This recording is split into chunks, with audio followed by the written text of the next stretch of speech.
Hello, noobs. This is a report of a very good day playing board games yesterday.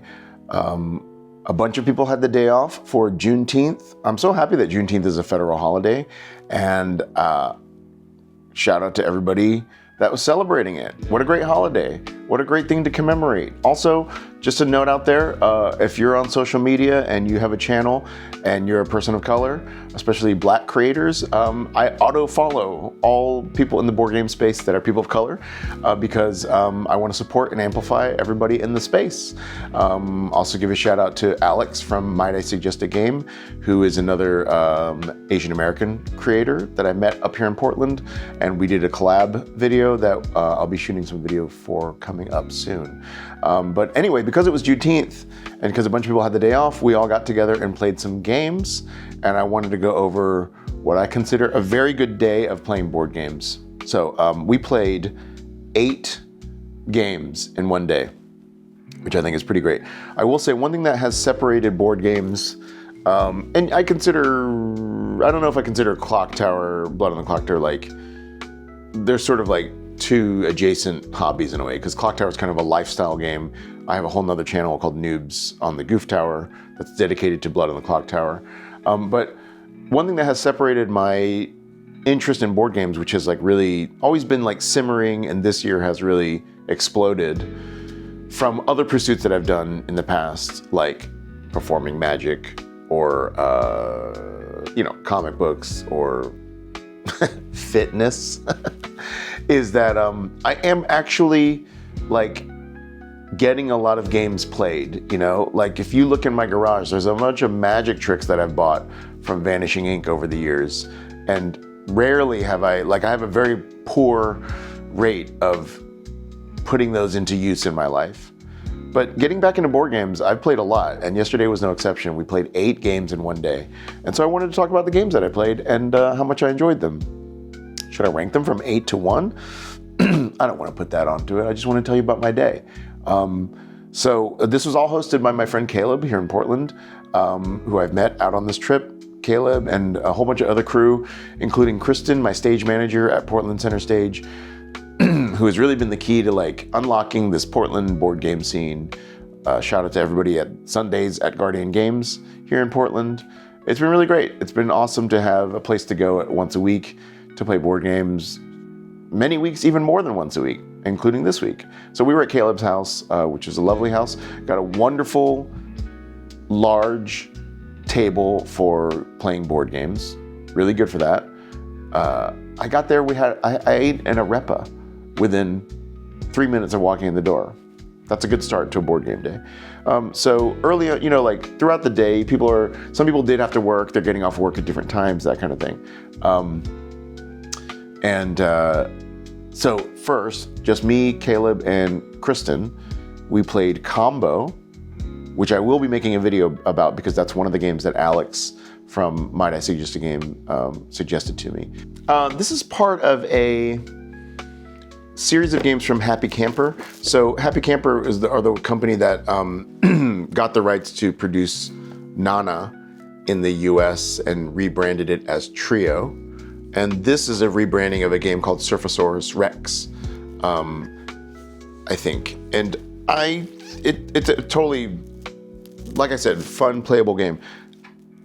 I wouldn't be surprised if the theme is like less charming than Surfosaurus Rex, because that sounds fun. I just think the cards in Nana are like way more fun than Trio. And it's very fun. We were debating on whether or not to call this a filler game or not, but it is a quick playing card game where you are trying to, as a group, create the best 4 or 5 card combo on a vaguely like poker-like scale. And then you're also trying to be the one that participates in that hand, if that makes sense. So like, if we've got like a straight of like a 2, 3, 4, 5, and I played the 3, we're sort of like, what are the best combos out of all the cards we've laid down on the table? If I play the 3, I'm gonna get points, right? But if the other players eventually build a 4, 5, 6, 7 straight, that's better than 3, 4, 5, 6 or 2, 3, 4, 5. So my 3's left out of the equation and I won't score if that's the best combo on the table at the end of the round. So, but can I, oh, someone else put down a different color 3. Can I put down a third 3? And if we get a fourth 3, we'll get 4 of a kind of the 3s. That will beat the straight. And so my 3s are back in action. Yeah, like not super deep. I think, I wouldn't say filler as like a derogatory thing. I think as a you're warming your brains up thing, it was a sort of a perfect game to start our day with. So I'm enjoying that game so far. I'll probably have more in-depth thoughts about it by playing it a couple more times. Then we played a game that I brought from DVC Games called Signal. And this is a very, very interesting game. Funny, it says 15 minutes on the back. It took 45 minutes. I'm tracking it in BG Stats. This is a game where I was the alien, and I'm trying to communicate with the other players. It's cooperative, and it's like if you took Message from the Stars, but instead of it being like mathy and letter wordy kind of things, it was spatial and like puzzles. I definitely want to play this more, but basically you are trying to communicate with each other. If you're the alien, you have the specific set of rules that you have to follow, and the Earthlings or whatever, they give you a submission of, if you could see on here, this little square. You can put pieces, black and white pieces onto it, and then submit it to the alien. And then the alien has specific rules they have to follow to affect those pieces. And the goal is that after the alien does their rules, the shapes are in a certain pattern that match the winning, like the answer to the challenge. So I think maybe more interactive than Message from the Stars. I had a moment, so I've been the alien twice in 2 games of Message from the Stars, and I really like that game. I haven't actually been one of the scientists yet. But sometimes if you're the alien, it's a little passive while the other team's trying to solve. Whereas this, actually, I had a little aha moment where I was genuinely not sure how they were going to solve this, and this was like the number 1 alien, like it was the first mission, right? I was looking at my rules going, I don't know what you would do for it to end up in the winning configuration. Now, in Message from the Stars, you kind of know, it's more like, you know the answer and either they're going to get it or they're not. In this one, I was genuinely flummoxed how anyone could create a signal that would turn into the right answer. And then while Caleb and Kristen were discussing it, I had a little aha moment. I was like, oh wait, no. I can do a thing. You have little supplemental abilities that you can use that are like randomly chosen. And if you use them, you lose victory points at the end. But you can decide as the alien to be like, let me try to help, right? And I had one that let me add a piece to the answer. And it was done in a way that I was like, I'm suggesting that you guys try this for your next transmission. That's essentially the message I was trying to send. So that was really interesting, and it worked. That was a very fascinating development on the alien side of it. So it wasn't as passive. And also, a game like that, I do think there's a lot of wiggle room in the interpretation of the rules, especially the rules that the alien has to use.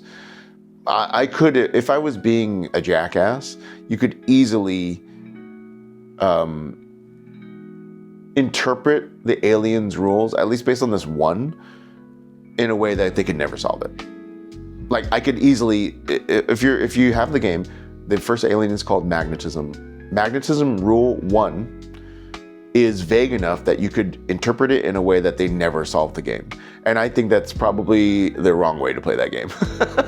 My guess is that you aren't, you're trying to communicate with each other. So you're trying to apply, I would say, the most generous interpretation of the rules to get, like, you're also trying to get to the answer. You know what I mean? So like any way that you're not breaking your own alien rules that you can get to the answer, to me, that's what I think is like a valid interpretation of the way the game is played. I think it says something to that effect as well. Like, if you wanted to be a jerk, you could just ruin it for everybody. Why do that? It's a board game day. Don't do that. Then we played Slambo, which I actually have as well. This is not the copy that we used, but pardon me, Slambo. Oh, I sleeved it already. I sleeved everything but the shame cards. Slambo. Look at those hotties. Like, sumo wrestlers' legs are hot. Slamming each other. Very fun game. I was a little confused about, it didn't feel that difficult. I was a little bit like, oh, are we really going to be able to get each other out? Basically, you start with this card. You start at the value 5, 0 to 10 is the range. So basically, you're each putting down numbers that either have the value go up or down. And if you force someone to put down a card that goes below 0 or above 10, they lose and they get a shame card. You can also do the advanced version, which is 1 to 9. We didn't play with that. So very fun game, and that you have cards like -1. You've got cards that like turn the order of players, like reverse in Uno. You have this card which you can declare if it's -7 or +7. I will say, and let me try to find it, I have one little quibble, which is that the art is great. The art is these little sumo wrestlers and they're fighting, and whenever you go positive, like this +8, it's the blue player winning, generally. It feels like, right? Because it's a blue card, it's the blue player doing something good. If you're going negative, it's the red player. Look at that, pushing him out of the ring with a yorikiri, pushing him out of the ring, right? Sometimes it seems a little more confusing. Kimidashi 6. This is the blue player, I think, pushing the red player out of the ring. Yep. Now, I've got a little quibble though. Here's my little quibble. Like, this is smart, right? Uwatenage. This is a plus or -8, right? So it's a little vaguer as to which one's winning. And see, the background is striped blue and red. So yeah, you decide who's winning this moment, right? But I'll tell you my little quibble with the art. Let me find the relevant cards.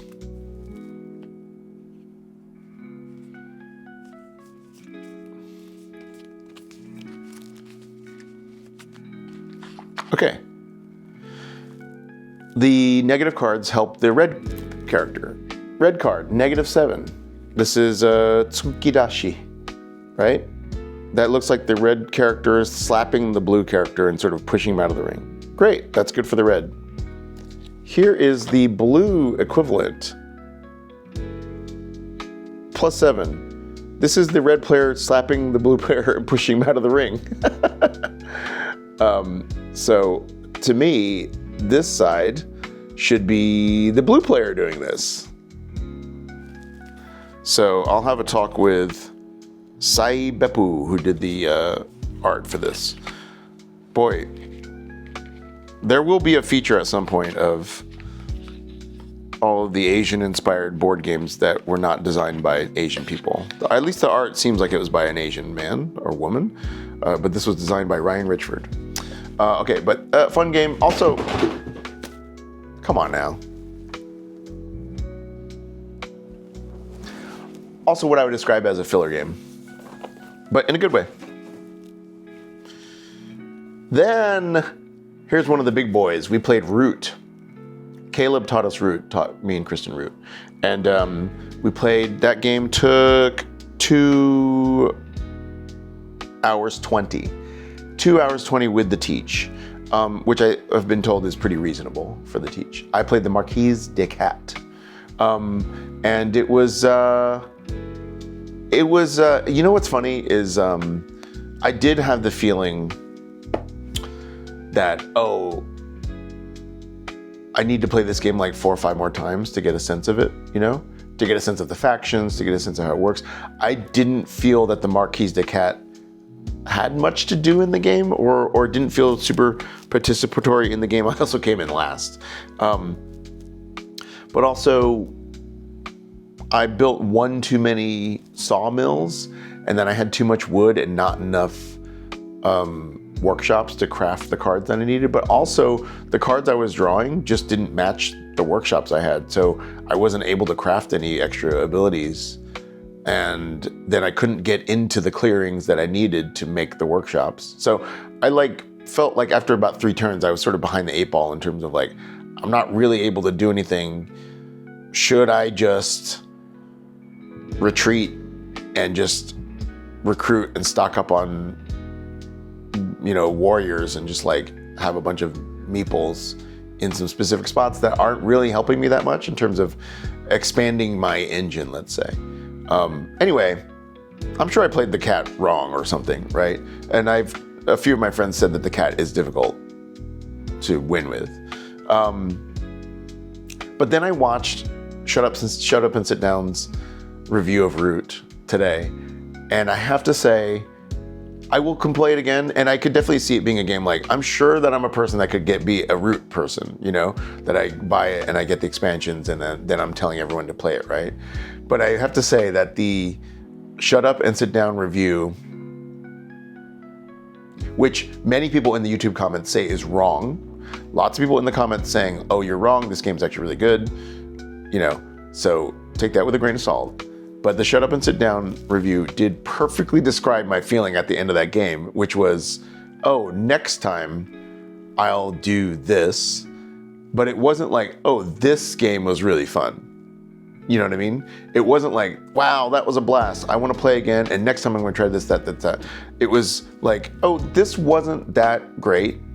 But I can think of ways that I would change the way I play for the future. Now, I have downloaded the digital version, which is actually really well done. So I think I'm going to try playing it more on digital, and maybe I will end up being a Root person. I really liked John Company, that was also designed by Cole Worley. So it's also, I would say the fun, joyous part of the game didn't make itself known to me in this first play. But it seems like a deep, pretty complex game, especially adding expansions. And there's also all sorts of there's an expansion with a faction, but there's also an expansion that just adds shops. There's all kinds of different expansions to it.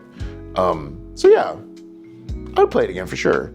And I mean, if a year from now this becomes a Root gaming channel, I wouldn't be surprised. If this becomes just a Cole Worley fanboy channel, I wouldn't be surprised. I have Molly House waiting for me at home in Los Angeles.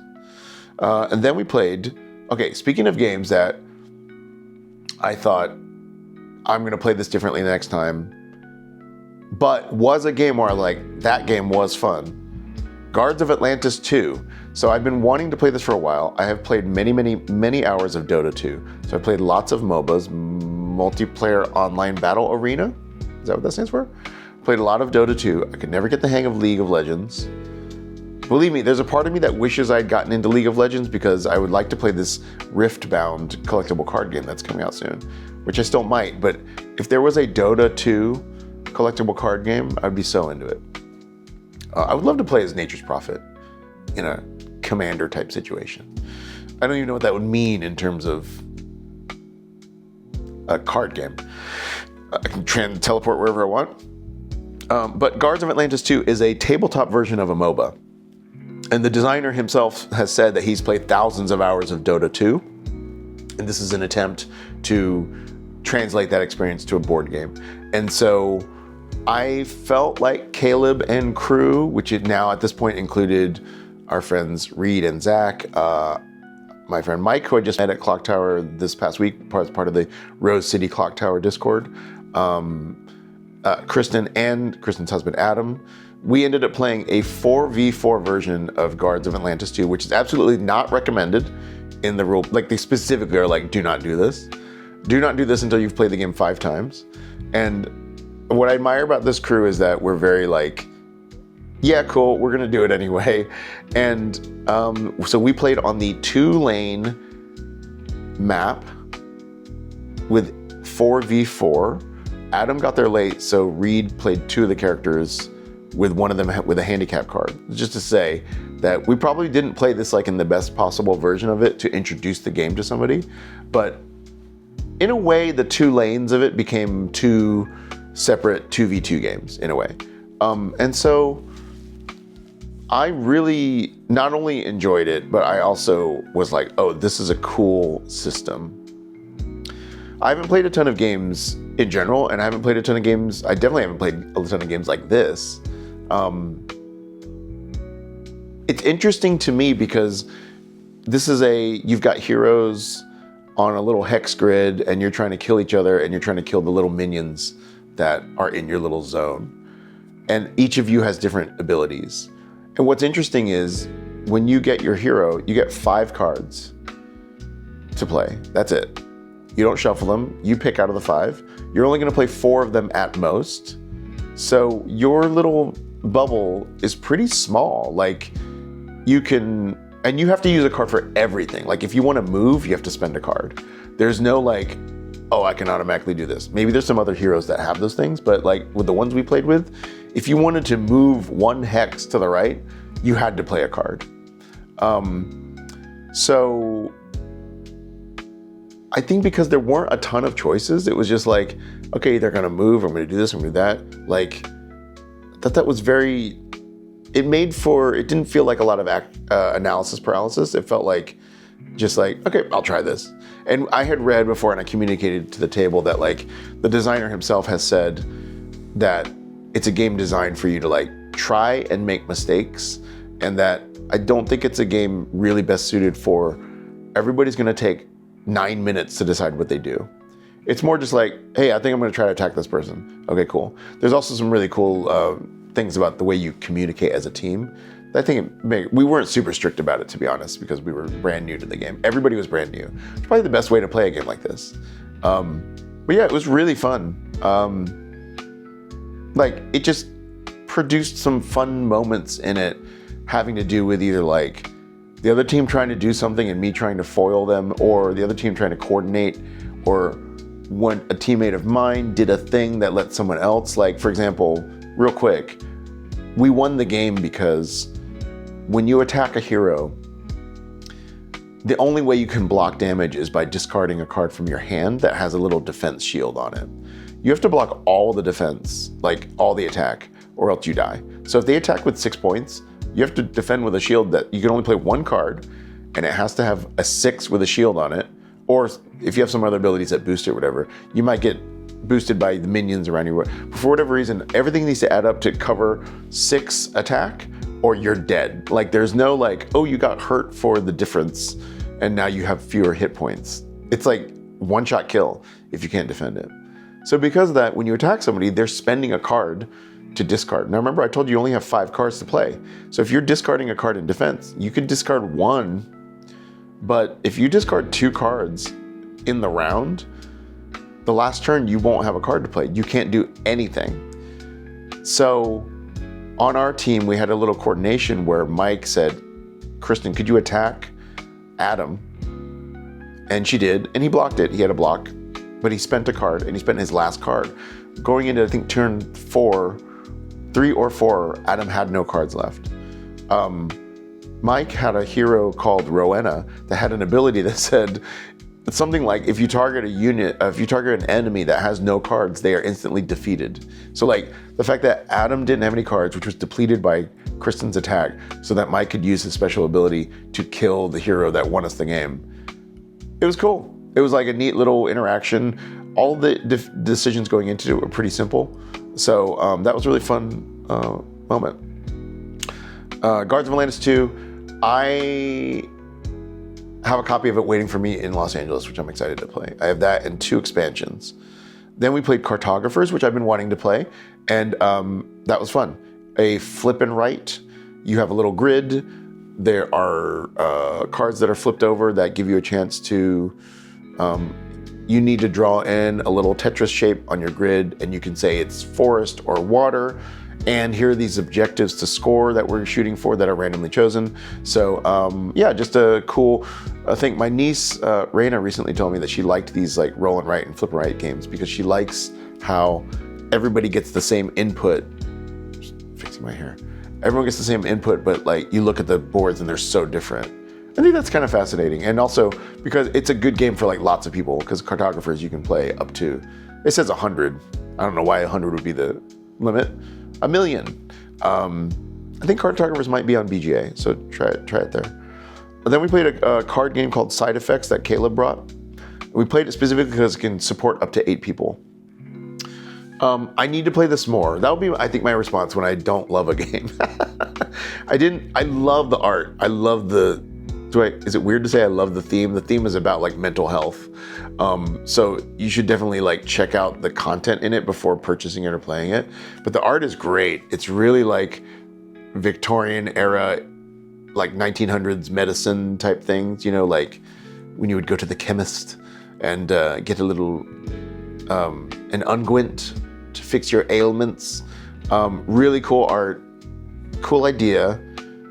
You have a thing called your psyche, which is 3 cards in front of you on the table that are ailments that you have, such as I started with suicidal thoughts,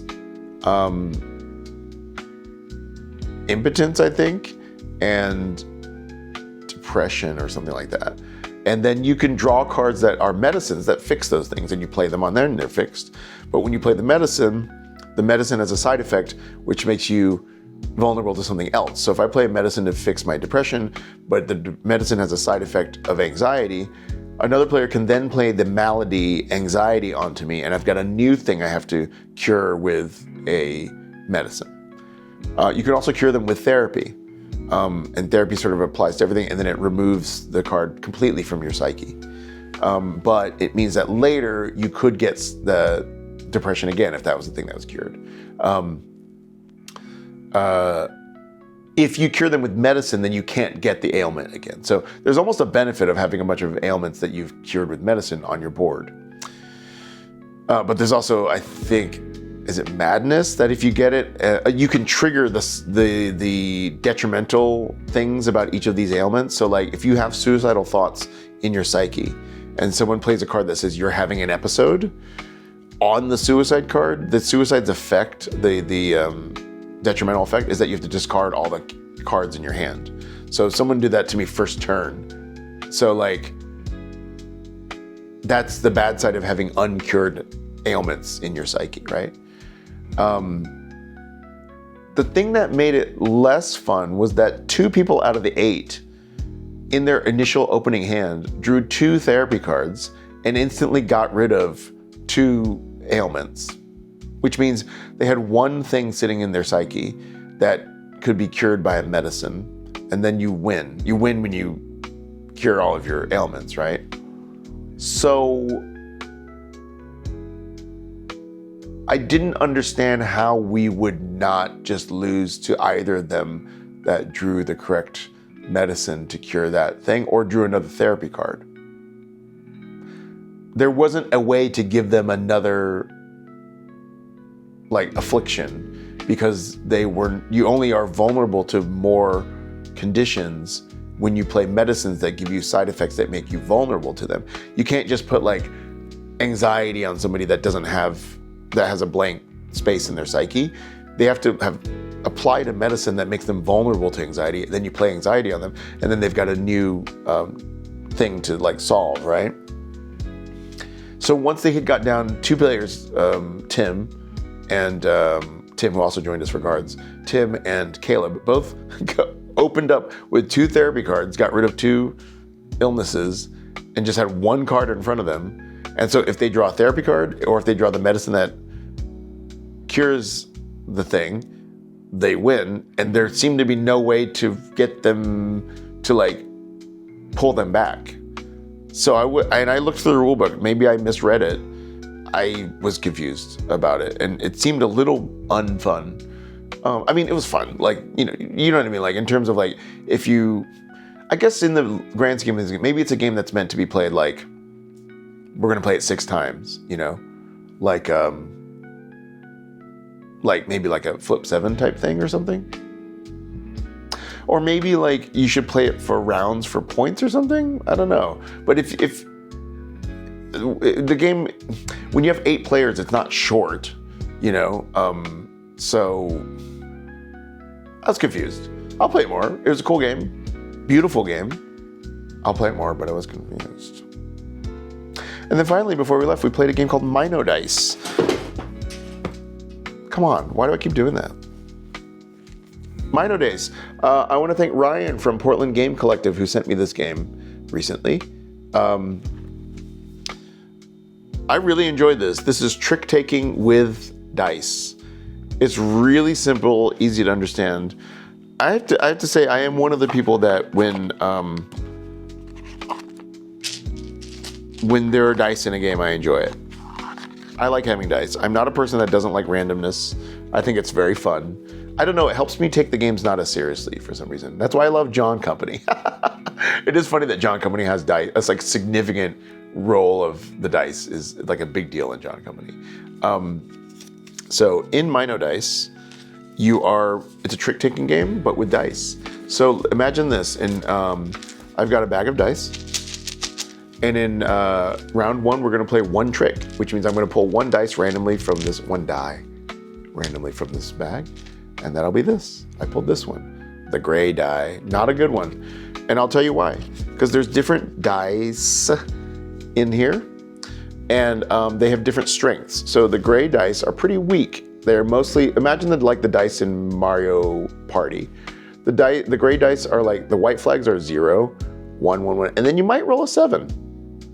Purple dice are a little better. Yellow dice better, red dice better. Red dice are the strongest regular dice. And this number here tells you how many of them are in the bag. Then we've got these special dice, the mermaid, the griffin, and the minotaur. Minotaur? So these are much stronger, and they also have conditions where they're essentially like trumps. So the mermaid beats all of these. The griffin beats all of these, including the mermaid. And the minotaur beats all of them as well. And there's only one minotaur in the whole bag, except for the fact that the mermaid also beats the minotaur. So the minotaur beats everything except the mermaid. And finally, even these special dies, you can still roll a white flag, which means you lose. Also interesting wrinkle is that you have to follow suit. So if I lead with the gray die that I just drew, you have to roll a gray die if you have one. But if you don't, you can roll anything. And at any time, you can roll a special die, whether or not you have the leading suit or not. But what's interesting is, it's still high number wins. So if you have a gray die, you have to roll it. But if you don't have a gray die and you roll a red die and roll a 5, you win if you have the highest number. So I thought that was a really interesting, that's different than most trick takers. So first round, you roll 1 die, second, 2, 3, 4, 5, 6. I think we went up to 8 dice at the end, where you're having to predict how many tricks you think you're gonna win. So, and I was terrible at predicting. Basically, you look at the dice that you have. Oh, by the way, this thing that I've been showing you is part of a little Sky Team-esque little shield, so that you've got your dice so people don't know what hand you have. And then you make a prediction based on how many tricks you think you're gonna win. And then you get points based on that. You lose points if you don't get it right. It's really fun. We had many situations where people were like, I need to lose, I hit my bid, I need to lose all the rest of them. And then they would roll, like there's a special bid if you bid 0. And Kristen bid 0 on the first trick of the round. Caleb rolled a white gray flag, so gray's the suit. I rolled a white gay flag. Oh my gosh. I rolled a white gay flag is what I said. We're 34 minutes into the video. Anyway, I rolled a white gray flag. Mike rolled a white gray flag. So it's 3 white flags in a row. By the vagaries of the rules, Caleb is actually winning because he's rolled the flag first. Most ties are broken in a different way. It doesn't matter. Then Kristen rolls a 1 and won the trick on the first trick of the round, having bid 0, which means she instantly lost her bid. It was very funny. That's Mino Dice. I thought that was very enjoyable. I think that is a very fun party-ish game. with a little bit of complexity, but a little bit of randomness so people don't take it super seriously. I do think that if you're into trick takers, you might be like, I don't like the randomness of that, which I could totally get, but it might not be a bad little palate cleanser in the middle of a game. So anyway, that was our day. Didn't expect this to take this long to summarize, but, and I dropped my phone, so I don't know where it is. That's just to say that we played Combo, we played Signal, we played Root, we played Guards of Atlantis 2, we played Slambo, we played Mino Dice, we played Side Effects, and we played one more game that I can't remember, but I will look up right now.